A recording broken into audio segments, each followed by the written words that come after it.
사랑하십니다. 아멘.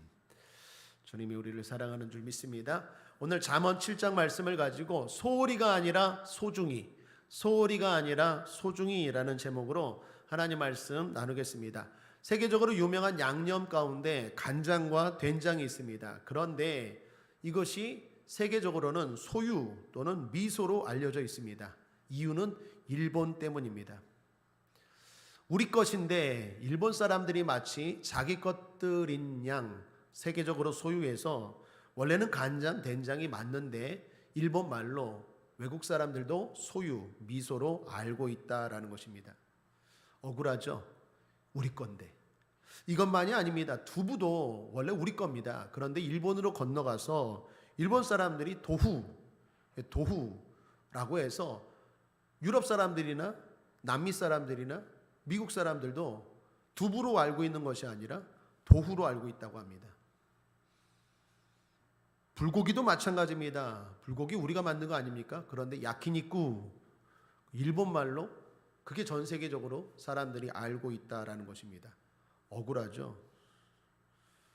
김치도 그렇습니다. 김치는 그래도 말 그대로 김치, 우리말로 말하는데 이게 억울한 게 수요가 세계 김치 수의 85%를 일본이 담당하고 있다고 합니다. 우리가 아니라. 지금은 좀 늘었는지 모르겠지만 우리 건데 일본 사람들이 마치 자기들 것 마냥 소개해서 김치도 우리가 더 수출을 많이 하는 게 아니라 일본이 더 수출을 많이 한다라고 말합니다. 여러분, 비빔밥도 그렇습니다. 비빔밥의 유래가 어떻게 됩니까? 비빔밥이 원래 이렇게 명절날 제사 드리고 나면 그 음식이 남잖아요. 그거를 우리 조상들이 섞어서 비벼 먹은 거예요. 비빔밥. 비빔밥이 나중에 비빔밥으로 바뀐 거예요. 우리 겁니다, 비빔밥. 근데 이 일본 사람들이 이걸 자기 건들 마냥 개발한 거예요. 사실 그래서 온 게 돌솥 비빔밥이에요. 돌솥 비빔밥은 원래 일본에서 시작됐습니다. 장비를 이용해서 비빔밥을 돌솥으로 만들어서 이제는 그걸 이제 우리가 역으로 수입해서 더 하지만 이런 이야기 들어보면 참 억울하죠. 이게 우리 건데 자기들 것 마냥 그렇게 사용한다라는 것입니다. 그런데 억울해만 하면 되겠습니까? 우리에게는 책임이 없습니까? 우리에게는 잘못이 없습니까? 있다라는 거예요. 일본이 얄밉지만 우리 입장에서는 어떻습니까? 대가입니다. 무슨 대가? 소홀히 여긴 대가. 소중히 여기지 아니하면 빼앗깁니다. 한번 따라하겠습니다. 소중히 여기지 않으면 빼앗깁니다. 이게 진리입니다. 우리가 소중히 여기지 않으니까 그들은 소중히 여기고 귀하게 여기고 이거 대단하게 여겨서 어떻게 해요? 세계적으로 개발한 거예요. 우리는 별 볼 일 없는 걸로 여겼는데 그들은 그렇게 받아들이지 않으니까 소중히 여기니까 대단한 게 되는 거예요. 지금은 이제 우리도 정신 차린 것 같아요. 그래서 지금 펼쳐지는 게 뭡니까? K컬처.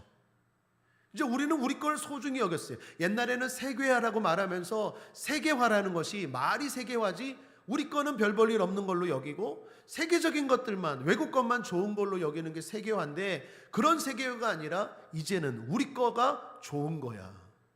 우리 거를 귀하게 여기니까 어떻게 해요? 사람들이 열광하는 거예요. 왜 열광합니까? 그 전에도 있었는데 그 전에는 소홀히 여겼다면 이제는 소중히 여기니까 이것이 빛을 발하는 거예요.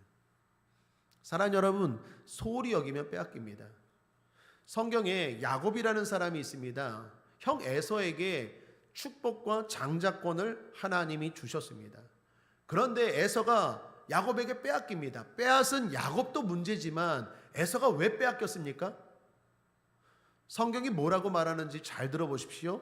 창세기 25장 34절에 야곱이 떡과 팥죽을 에서에게 주매 에서가 먹으며 마시고 일어나서 갔으니 에서가 장자의 명분을 경홀히 여기었더라. 에서가 장자의 명분, 하나님이 주신 축복권을 경홀히 여김이었더라. 소홀히 여겼다라는 거예요. 성경은 빼앗은 야곱도 문제지만 빼앗긴 에서는 더 문제라는 거예요. 그래서 하나님의 축복이 어떻게 흐릅니까? 아브라함, 이삭, 에서? 아니요. 아브라함, 이삭, 야곱으로 흘러요. 야곱도 문제가 있습니다. 형 거 빼앗으면 안 돼요. 사기치면 안 됩니다. 속이면 안 됩니다. 그런데 성경은 하나님은 더 큰 문제가 에서로 보는 거예요. 왜? 하나님이 주신 걸 귀하게 여기지 않으니까 빼앗겼다는 거예요. 그래서 빼앗은 야곱도 문제지만 빼앗긴 에서는 더 큰 문제야 라는 게 하나님의 메시지입니다. 사랑하는 여러분, 소홀히 여기지 아니하면 빼앗깁니다. 그렇다면 우리가 소중히 여겨야 될 것 중에 최고가 뭘까요? 그게 바로 지혜입니다. 성경은 지혜를 말씀으로 말합니다. 말씀이 지혜다라는 것입니다. 그러므로 사랑하는 여러분, 말씀을 소중히 여겨야 됩니다. 말씀을 가볍게 대하면 안 돼요. 말씀을 소중히 여겨야 말씀을 빼앗기지 않습니다. 왜 말씀이 소중합니까? 여러분, 말씀이 우리를 구원합니다.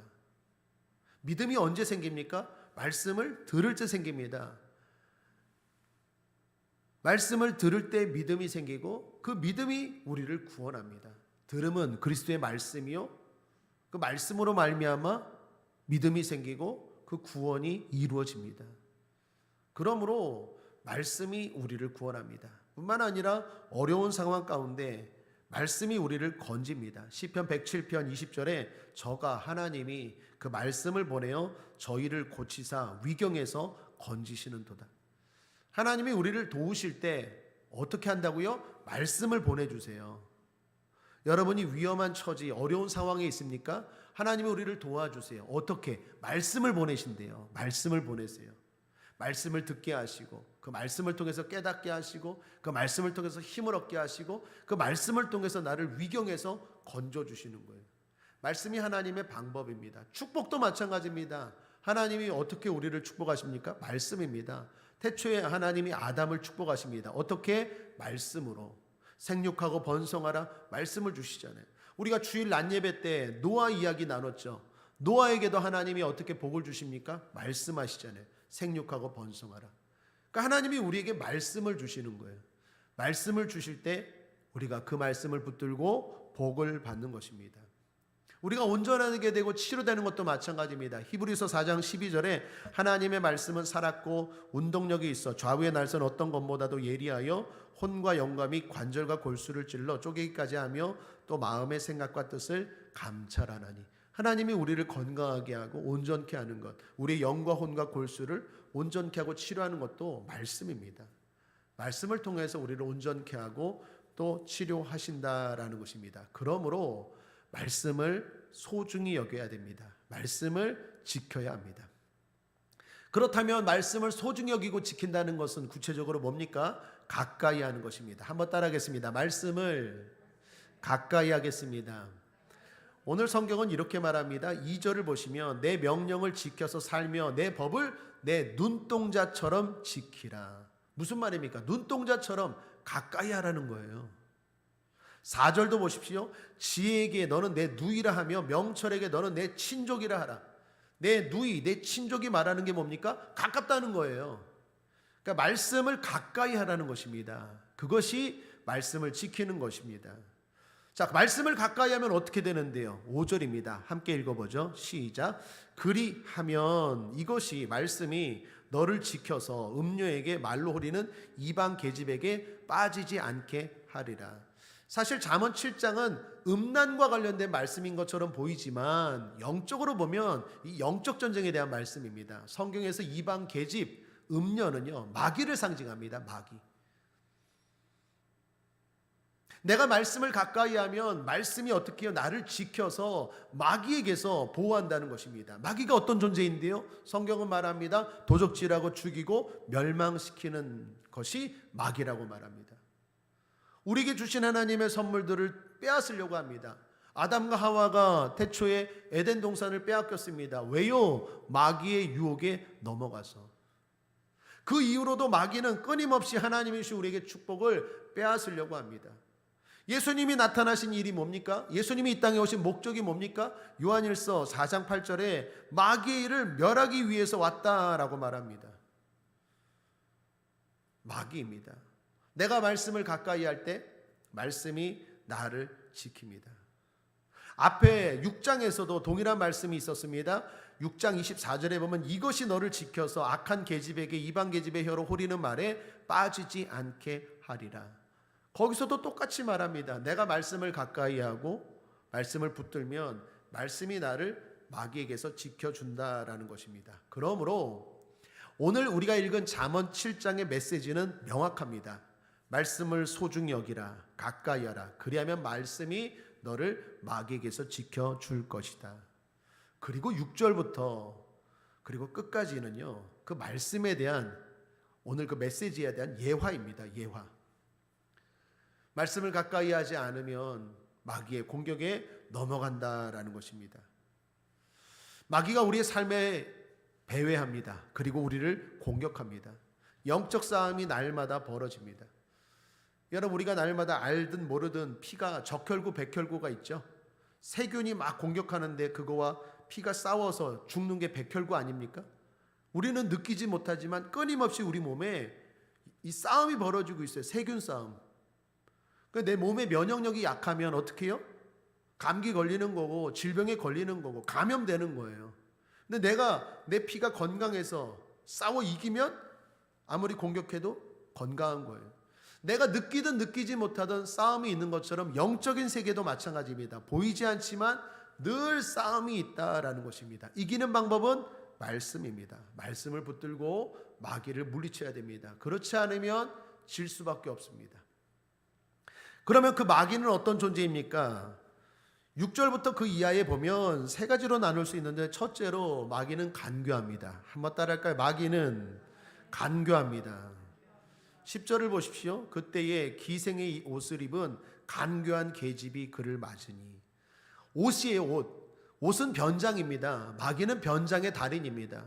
아름답게 마치 사랑스러운 것처럼 변장해서 우리를 유혹해요. 마귀는 간교합니다. 잊지 마십시오. 둘째로 마귀는 상황마다 다르게 공격합니다. 언제 어디서나. 12절을 보십시오. 어떤 때에는 거리, 어떤 때에는 광장 모퉁이에 서서 사람을 기다리는 자라. 마귀는 어떻게 해요? 어떤 때는 거리, 어떤 때는 광장, 어떤 때든지 어디서든지 상황과 장소를 가리지 않고 우리를 공격합니다. 셋째로 마귀는 거짓의 달인입니다. 14, 15절 우리 함께 한번 읽어볼까요? 시작. 내가 화목제를 드려서 서원한 것을 오늘날 갚았노라. 이러므로 내가 너를 맞으려고 나와서 내 얼굴을 찾다가 너를 만났도다. 이게 마귀가 하는 말이거든요. 마귀가 무슨 말합니까? 화목제를 드려서 서원한 것을 하나님 앞에 갚았대요. 그래서 하나님이 나에게 복을 주셔서 이렇게 우연한 만남이 이루어졌다라는 거예요. 거짓말로 포장을 합니다. 하나님의 뜻과는 전혀 다른 거짓말로 우리에게 접근합니다. 거짓의 대가입니다. 그 마귀에게 넘어가면요 반드시 망합니다. 넷째로 한번 따라하겠습니다. 마귀에게 넘어가면 반드시 망합니다. 23절을 보십시오. 필경이 무슨 말입니까? 반드시라는 말입니다. 살이 그 간을 뚫기까지 이를 것이라. 새가 빨리 그물로 들어가되 그 생명을 잃어버릴 줄을 알지 못함과 일반이니라. 말씀을 버리고 마귀에게 넘어가면 반드시 망한다라는 것입니다. 그러므로 말씀을 붙들어야 합니다. 사랑하는 여러분, 말씀을 가까이 하십시오. 말씀을 붙드십시오. 자, 그러면 결론입니다. 말씀은 또 누구입니까? 요한복음 1장 14절에 말씀이 육신이 되어 우리 가운데 거하시매. 말씀이 육신이 되어 우리 가운데 거했대요. 구약의 하나님의 말씀이 육신이 되어서 우리 가운데 거하셨대요. 말씀이 누구입니까? 예수님이에요. 그러니까 내가 말씀을 가까이 하는 거는 예수님을 가까이 하는 거예요. 여러분, 예수님 보입니까? 안 보여요. 마귀도 안 보여요. 날마다 마귀가 나를 공격해요. 나는 예수님 가까이 하고 싶어요. 어떻게 하냐고요? 말씀이요. 말씀이 육신이 된 게 예수님인 것처럼 내가 말씀을 가까이 하면 예수님을 가까이 하는 거예요. 예배를 자꾸 드립니다. 말씀을 읽습니다. 기도를 합니다. 그건 무슨 말입니까? 예수님을 가까이 하는 거예요. 예수님을 가까이 하면 마귀를 이기죠. 왜요? 예수님이 이 땅에 오신 목적이 마귀를 멸하기 위해서 왔다 그랬잖아요. 그러므로 말씀을 가까이 한다는 건 예수님을 가까이 한다는 거고, 예수님을 가까이 할 때 끊임없이 내 삶을 유혹하고 공격하는 마귀를 물리칠 수 있다라는 것입니다. 내 힘으로는 마귀 못 이깁니다. 얼마나 간교한지 모릅니다. 어떤 상황에서든지 공격합니다. 거짓말로 막 미혹합니다. 뿐만 아니라 거기에 걸려 넘어가면 필경 반드시 망합니다. 이기는 방법은요, 내 힘으로는 절대로 죽었다 깨나도 이길 수 없어요. 내가 할 수 있는 방법은 예수님께 달려가는 거예요. 예수님을 붙드는 거예요. 어떻게? 그게 말씀이에요. 그게 예배라니까요. 그 예배를 안 드린다, 말씀을 가까이 안 한다, 그러면서 나는 예수님 사랑해요, 예수님이 나와 함께 하세요, 그건 자기 착각입니다. 기만이에요. 말씀을 가까이 하고 예배를 가까이 할 때 주님을 가까이 하는 거예요. 그리고 그 주님이 가까이 할 때 마귀는 우리를 무서워하고 쫓겨가는 줄 믿습니다. 흔히 소매치기가 제일 좋아하는 게 머니라고 합니다. 머니. 소매치기가 좋아하는 게 머니죠. 머니가 영어로 돈이죠. 그래서 소매치기는요, 아주머니, 호주머니, 슬그머니, 머니를 좋아한대. 자, 여러분, 소매치기만이 아니라 누구나 돈을 좋아하죠. 제가 서점에 가봤더니 책 가운데 이런 책이 있습니다. 백만장자와 결혼하기. 백만장자와 결혼하기라는 제목의 책이 있어요. 거기 보니까 돈 많은 부자와 결혼하려면 어떻게 해야 되는지 쭉 소개하는 책이, 러시아의 예쁜 아나운서가 지은 책입니다. 이 책이 많이 팔렸대요. 그만큼 사람들이 머니에 관심이 많은 거죠. 아, 나도 돈 많은 백만장자와 결혼하고 싶다. 실제로 이 아나운서인 러시아의 여자는요, 수많은 백만장자와 연문을 뿌렸다고 합니다. 그런데 재밌는 게 뭔지 아세요? 의미심장한 게 뭔지 아세요? 결론이에요. 이 러시아의 예쁜 아나운서가 쓴 백만장자와 결혼하기라는 그 책의 결론이 이렇습니다. 이 여자의 말이 이래요.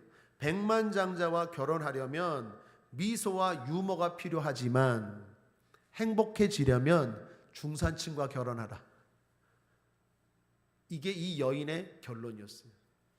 행복하려면 백만장자가 아니라 중산층과 결혼하라. 무슨 말입니까? 돈이 행복의 전부는 아니다라는 것입니다. 그런데 이 여인의 메시지도 부족해요. 저는 거기다가 더 중요한 걸 덧붙이고 싶습니다. 행복해지려면 예수 믿어야 합니다. 중산층과 결혼한다고 꼭 행복합니까? 돈 중요하지 않습니까? 많으면 많을수록 좋은 게 아닙니까? 복에 복을 더하시고 지경에 지경을 넓히시는 하나님이 축복하시면 더 좋은 거 아닙니까? 중요한 건 예수 없는 모든 것이 문제라는 거예요. 예수님이 함께 하시면 돈이 많으면 많은 대로 좋고 적으면 적은 대로 또 행복하고 어떤 상황에서도 행복할 수 있는 줄 믿습니다. 마귀는 우리를 불행하게 합니다. 돈을 빼앗는 것도 결국 무엇을 빼앗는 것도 목적은 하나입니다. 우리를 불행케 하는 것입니다. 반대로 예수님은 우리가 행복하기를 원하십니다. 좋으신 주님이십니다. 그렇다면 그 예수님 가까이 할 때 우리의 삶에 행복이 임하는 줄 믿습니다. 사랑하는 여러분, 주님을 소중히 여기십시오. 말씀을 가까이 하십시오. 그것이 주님을 소중히 여기는 길이요, 내가 마귀의 공격에서 이기고 승리하는 행복한 인생의 비결인 줄 믿습니다. 끝으로 가슴 위에 손을 얹고 한 번 더 따라하겠습니다. 악한 마귀야, 예수 이름으로 명하노니 떠나갈지어다. 예수 안에서 나는 행복합니다. 건강합니다. 든든히 서갑니다. 아멘이십니까? 아멘. 기도하겠습니다. 좋으신 하나님 아버지, 감사합니다. 소리가 아니라 소중입니다. 소리 여기면 빼앗깁니다. 우리가 소중히 여겨야 될 것 중에 하나가 바로 예수님입니다. 소홀히 여기지 않게 하여 주옵소서. 소중히 여기게 하여 주옵소서. 그 예수님을 가까이 하는 방법은 말씀입니다. 말씀이 육신이 되신 분이 예수님입니다. 그러므로 늘 말씀과 예배를 가까이 함으로 말미암아 주님과 동행하는 승리하는 인생 살게 하여 주옵소서. 그래요. 날마다 관교하고 날마다 어디서나 우리를 공격하는 거짓말쟁이 악한 마귀를 물리치고 승리하는 복된 인생 살아가는 우리가 되게 하여 주시옵소서. 감사드리며 예수님의 이름으로 축복하고 기도했습니다. 아멘.